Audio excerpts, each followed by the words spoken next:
목포에 차선이 갑자기 줄어들거나 바닥 유도선이 제대로 지워지지 않은 도로가 적지 않습니다. 교통안전이 위협받고 있습니다. 농어촌은 물론 도시에도 학령 인구 감소로 통폐합 위기에 처한 학교들이 늘고 있습니다. 학생들의 등하교를 돕는 에듀택시가 도심에도 투입되고 있습니다. 강진군 의회 의장 불신임 결의안이 공식 철회됐습니다. 하지만 갈등의 불씨는 여전합니다. 전라남도가 통합의대 설치에 성공한 캐나다 의대 벤치마킹에 나섰습니다. 전남형 의대 설립을 위한 다양한 대책을 마련하고 있습니다. 여러분 안녕하십니까? 목포 MBC 뉴스데스크입니다. 목포 쪽 일부 도로 차선이 갑자기 줄어들어 운전자들이 혼란스러워하고 있습니다. 또 일부 바닥 유도선은 제대로 지워지지 않은 채 방치돼 있어 교통사고 위험을 키우고 있습니다. 안준호 기자입니다. 늦은 밤 목포의 한 교차로. 교차로를 지나다 보니 두 가지 도로 유도선이 보입니다. 하나는 새로 표시된 도로 유도선, 또 다른 하나는 제대로 지워지지 않은 과거 도로 유도선입니다. 밤뿐만 아니라 낮에도 운전자들은 헷갈릴 수밖에 없고 크고 작은 사고도 발생하고 있습니다. 유도선이 좀 애매하게 좀 있어가지고 상대방이 그쪽으로 끼어들면서 제 뒤쪽 옆에 후미추도 있는 상황이었거든요. 그게.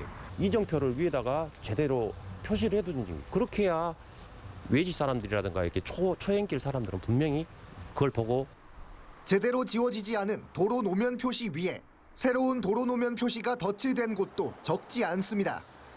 인근의 또 다른 도로도 위험하기는 마찬가지.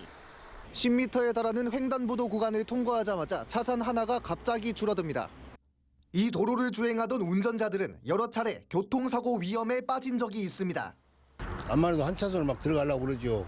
그러다 보면 좀 사고 위험도 있고요. 좀 불편한 점이 많이 있습니다. 사고 위험이 큰 유턴 구간도 적지 않습니다. 차들이 속력을 내는 내리막길 구간. 한 승용차가 유턴을 하기 위해 급정거하자 뒤따르던 차들이 충돌을 피하기 위해 아슬아슬하게 비켜갑니다. 이제 교통 심의 관련해서 반영을 좀 해보겠고요. 그 전에 경찰서하고 얘기를 해서. 취재가 시작되자 며칠 만에 목포시는 일부 도로 차선 수정 작업에 들어갔습니다.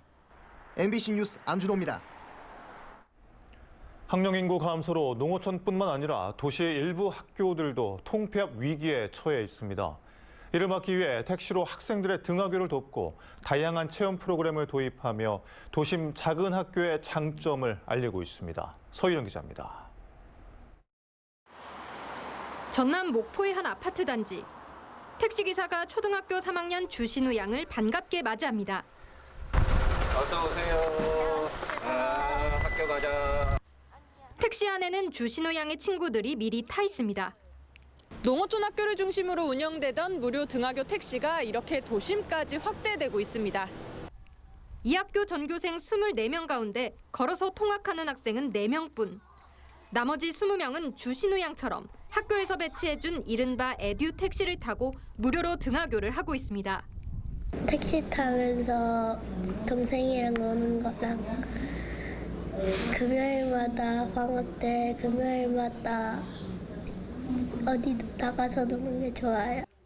도심에 있는 학교지만 이 학교는 지난해 초 전교생이 12명까지 줄어 통폐합 위기에 빠졌습니다. 이를 극복하기 위해 다양한 체험 프로그램을 만들었지만 전학생을 찾기 힘들었고 좀처럼 학생 수는 늘지 않았습니다.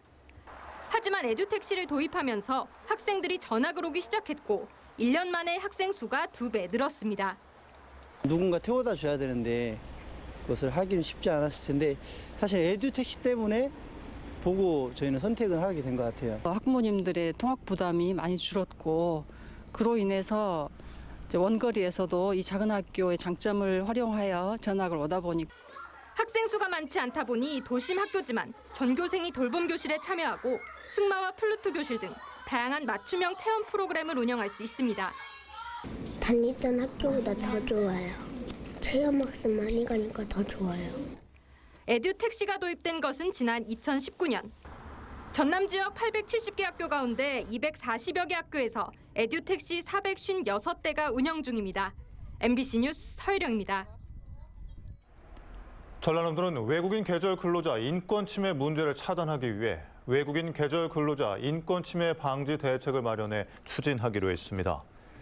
전라남도는 외국인 근로자 인권관리 강화 전담반을 구성해 관계 부서 간 협력 체계를 강화하고 외국인 인권 침해 준수사항 실태 조사를 정기적으로 실시하는 등 인권 사각지대가 발생하지 않도록 지속 관리할 방침입니다. 외국인 계절 근로자 제도는 해외에서 합법적으로 외국 인력을 도입해 농번기 중 3에서 8개월간 농어가와 외국인이 고용 계약을 하고 인력을 활용하는 제도로 전남에 2,948명이 들어와 있습니다. 김현욱 전남지사는 통합의대 성공 사례로 평가받고 있는 캐나다 노던 온타리오 의대 썬더베이 캠퍼스를 방문해 대학 설립과 운영 노하우 등을 벤치마킹하고 교류 협력을 약속했습니다. 김 지사는 썬더베이 캠퍼스에서 송화철 목포대 총장, 박병희 순천대 의대 유치 추진 단장과 함께 노던 온타리오 의대 사리타 버르마 총장 등을 만나 지역 여건에 부합한 전남형 의대 설립 방안에 대해 의견을 나눴습니다. 또 교류 의향서를 체결해 지역민 건강권 확보와 지역 의료 문제 해결을 위해 다양한 분야에서 실질적 교류에 적극 협력하기로 했습니다. 전국 최연소 의장인 김보미 강진군 의회 의장에 대한 불신임 결의안이 철회됐습니다. 총선을 앞둔 편가르게 청년 정치 죽이기라는 비판이 거세지면서 한 발 물러선 것으로 보이지만 갈등의 불씨는 여전합니다. 김진선 기자입니다. 김보미 강진군의회 의장에 대한 불신임 결의안이 상정된 건 지난 5일. 품위유지 의무 위반 등을 이유로 강진군 의원 8명 가운데 6명이 발의했습니다. 사상 초유의 의장 불신임 결의안은 발의 열흘 만에 공식 철회됐습니다. 임시회에서 위성식 의원을 제외한 7명이 철회에 동의하면서 의장직을 지키게 된 겁니다. 앞서 일부 강진군 의원들은 본뜻이 전도돼 정치적으로 이용되고 있다며 불신임한 철회 이유를 밝혔었습니다. 사실상 총선을 앞두고 지지 후보를 둘러싼 편가르기, 청년 정치인 죽이기가 아니냐는 비판 여론이 거세지면서 부담이 커진 것으로 보입니다. 민주당 전남도당 청년위원회도 전국 최연소 의장으로서 선진적 민주주의의 상징인 김 의장에 대한 명분 없는 행태라며 비판을 쏟아냈습니다. 청년이자 여성인 김보미 의장에 대한 패거리 정치와 권력 남용으로 점철된 후진적 정치 형태에 경악을 금할 수 없다. 불신임 사유를 조목조목 반박한 김보미 의장은 앞으로 강진군 의회와 민주당의 혁신과 변화를 위해 더 노력하겠다고 밝혔습니다. 부당한 탄압에 더 이상 침묵하지 않고 당당히 맞서겠습니다. 순종을 강요하는 권위적인 당 문화에 스스로 굴복하지 않고 해야 할 말은 하고. 한편 강진 지역 민주당 청년당원들은 일부 강진군 의원과 지역위원장으로서 이번 사태를 중재하지 못한 김승남 의원도 윤리감찰단에 징계 요청하겠다는 계획. 사상 초유의 이번 의장 불신임안은 결국 철회되기는 했지만 총선을 앞두고 이 같은 정치적 갈등은 곳곳에서 계속될 것으로 보입니다. MBC 뉴스 김진선입니다. 더불어민주당 윤재갑 의원이 제22대 총선 예비후보 등록과 함께 해남 완도 진도 국회의원 재선 출마를 선언했습니다. 윤재갑 의원은 출마 선언식에서 농업과 교통, 일자리 혁명을 통해 인구 소멸 위기의 해남 완도 진도를 발전시키겠다고 밝혔습니다. 또 이번 선거는 죽느냐 사느냐의 갈림길에서 미래를 결정짓는 선거라고 밝히고 이미 성과로 증명된 윤재갑을 선택해 줄 것을 호소했습니다. 장만채 전 전남교육감이 더불어민주당 탈당을 선언했습니다.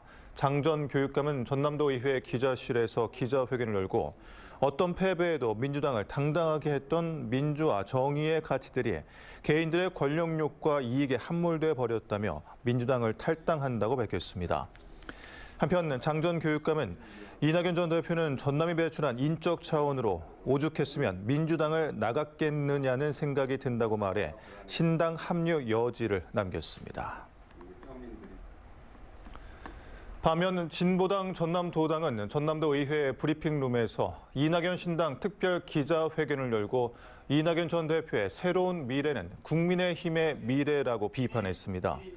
진보당은 이낙연 전 대표는 양당 정치에 가장 큰 수혜를 누리다가 당내 권력 투쟁에서 밀려나자 기득권 양당 정치 타파를 이유로 느닷없이 깃발을 바꿔둔 것에 불과하다고 지적했습니다. 광주 시립역사민속박물관이 유물 구입 절차를 제대로 거치지 않고 유물을 구입하는 실태를 어제 전해드렸는데요. 박물관에 소장할 만한 가치가 있는지를 평가하는 위원회가 있는데 작년에는 유물 280여 점을 감정하고 심사하는 데 걸린 시간이 단 2시간에 불과했습니다. 김영찬 기자입니다. 지난 2020년 상반기 역사민속박물관 유물감정심의회 위원회 3명이 유물을 감정하는 모습입니다. 유물의 진품을 따져 박물관에 전시될 가치가 있는지 자세히 들여다보는 겁니다. 유물감정심의회가 소장이 필요하다고 결론을 내리면 박물관은 세금을 들여 비용을 지급하고 유물을 사들입니다. 10년 동안 소장품 3,300여 점을 사들이는데 광주 시민의 혈세 8억 6천여만 원이 들어갔습니다.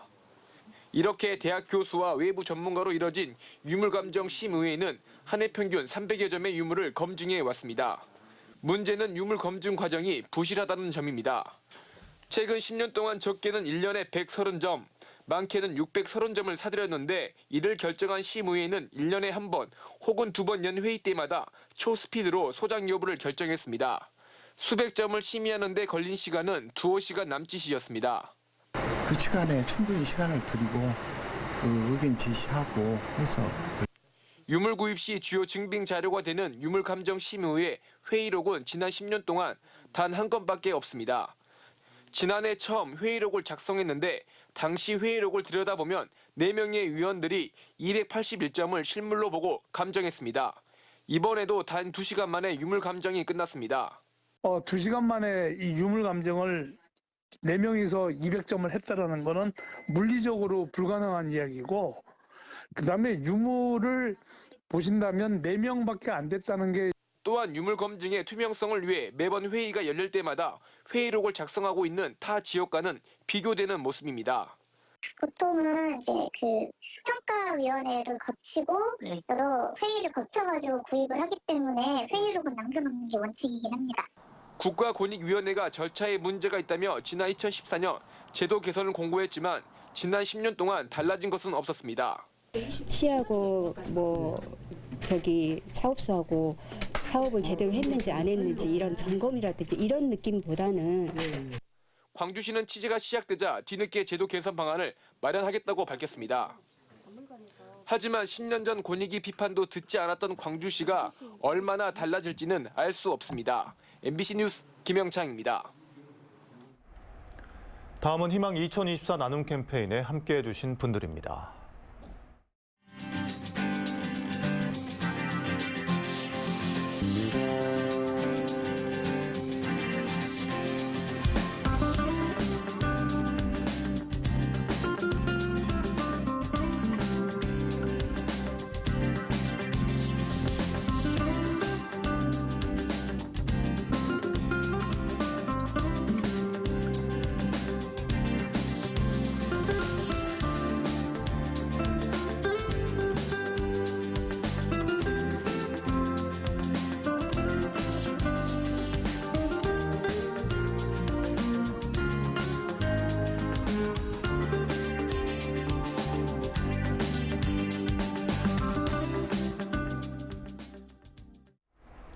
성금을 보내주신 분들께 감사드립니다.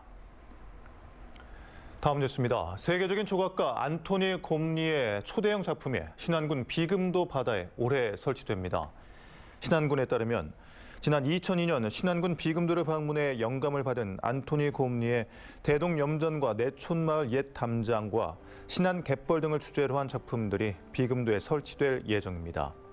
신안군은 올해 안토니 곰리에 이어 안자도의 야나기 유키노리, 도초도의 올라포 엘리아슨, 자원도의 마리오 보타와 조각가 박은선의 미술관과 작품을 순차적으로 설치합니다.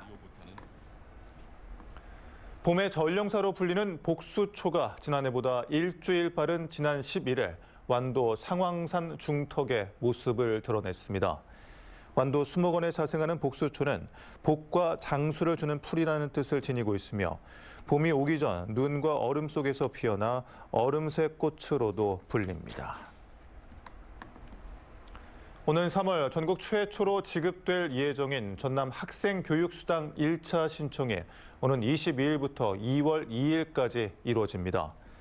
전남교육청은 1차 신청 대상을 목포, 여수, 순천, 광양시에 위치한 초등학교 가운데 2월에 등교하는 학교로 결정하고 오는 3월에는 신입생을 포함해 초등학생 전체를 대상으로 신청받습니다.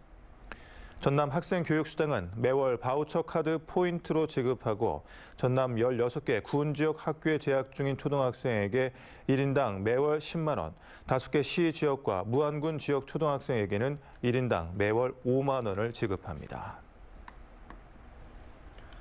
지난해 전남적 토지 면적의 축구장 250여 개 규모인 1.8제곱킬로미터 증가한 것으로 집계됐습니다. 이는 해남군 영산강의 공유 수면 매립 준공에 따른 1.3제곱킬로미터 토지 등록과 목포시의 예부선 부두 0.05제곱킬로미터 매립 준공 등이 영향을 미치는 것으로 분석됩니다. 현재 전남의 토지 면적은 국토의 12.3%를 차지하고 있으며 경북과 강원특별자치도에 이어 전국에서 세 번째로 넓습니다. 전남자치경찰위원회는 2024년 첫 정기회의를 열고 올 한 해 주민 참여 확대를 통한 안심 으뜸 전남 만들기에 매진할 것을 다짐했습니다. 전남자치경찰위원회는 의사소통 네트워크 강화와 주민 참여 치안 서비스를 확대하고 주민이 체감하는 안심 으뜸 전남 추진, 자치경찰 민관 협력 강화 등을 중점 추진하기로 했습니다. 조만형 위원장은 자치경찰제를 더욱 발전시키고 도민에게 한 발 더 다가가도록 최선을 다하겠다고 말했습니다.